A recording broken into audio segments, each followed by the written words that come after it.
is throwing off repression from France, from the United States, from other nations? What kind of revolution do you see is underway? Well, I like to think, if I were to use the biblical terms, this is a revelation among Black people. They're waking up and realizing that what has been happening is wrong, and change must come. And for true change to come, it must be brought by the people. What you are seeing is an African electorate that is now awoken, that is informed. They understand the real issues. In the past, Africans have been misinformed, misled, and given false information, and being thrown a shiny object and being told only the African heads of states are the problem. But now they understand the invisible hand and the role that the invisible hand is playing to make sure that Africa remains where they want Africa to be. The African heads of states, particularly those heads of states of the former French colonies, majority of them were just puppets put in place to continue the same French legacy, which basically boxed them in, where it said you have no control of your military, you have no control of your natural resources, you have no control of your finances, and if you continue from those three areas, you are free to rule your country any which way you want. What power does that president have?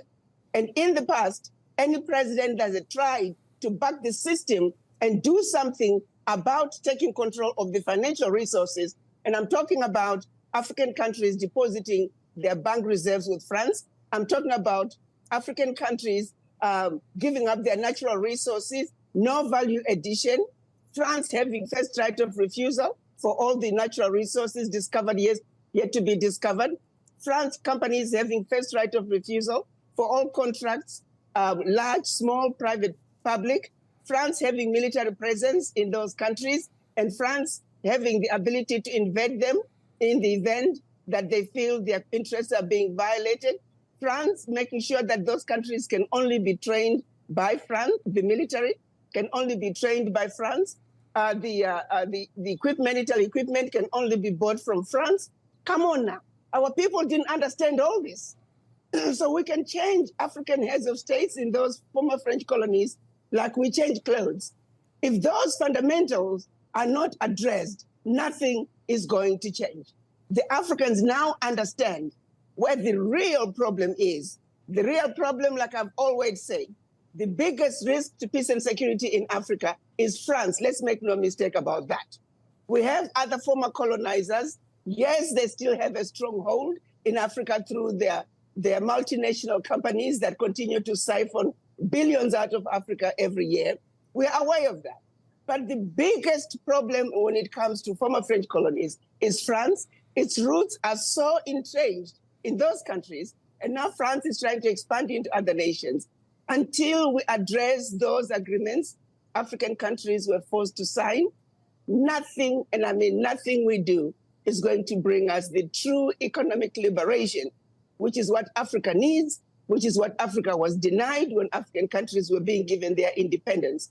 We are now dealing with an African electorate that understand what is really going on in Africa. Well, let me ask you, Ambassador, let's take Niger for a moment. President Mohamed Bazoum is a popular president in the West. You know, the IMF liked him, the World Bank liked him, the United States liked him, France seemed to like him. I would like our listeners to understand the gap in the popularity of someone like President Bazoum and performance, and what is going on that makes that revolution, that coup as we see it in Niger, a different story than we're seeing. The performance that you're talking about is the performance of what Nigerian minerals are doing to French education, to French healthcare, to French infrastructure.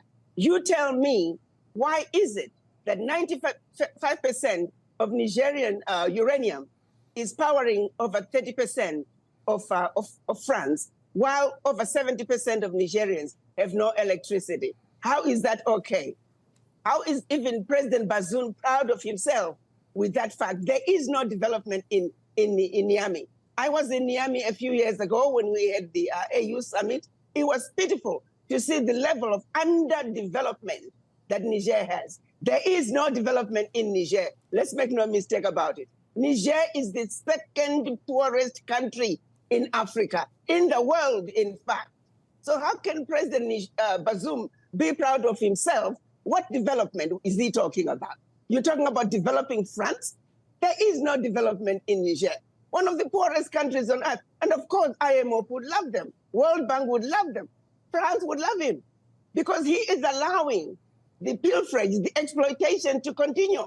And that's why the people are rising up to say, if you can't stand up to the bullies and tell them that the exploitation can no longer continue, and look President Macron in the face and say, President Macron, how is it okay that my money, my bank reserves, my natural resources are funding French education, are funding French healthcare, are funding French infrastructure? How is that okay, President Macron? Answer us. Africans in Niger, they want to know.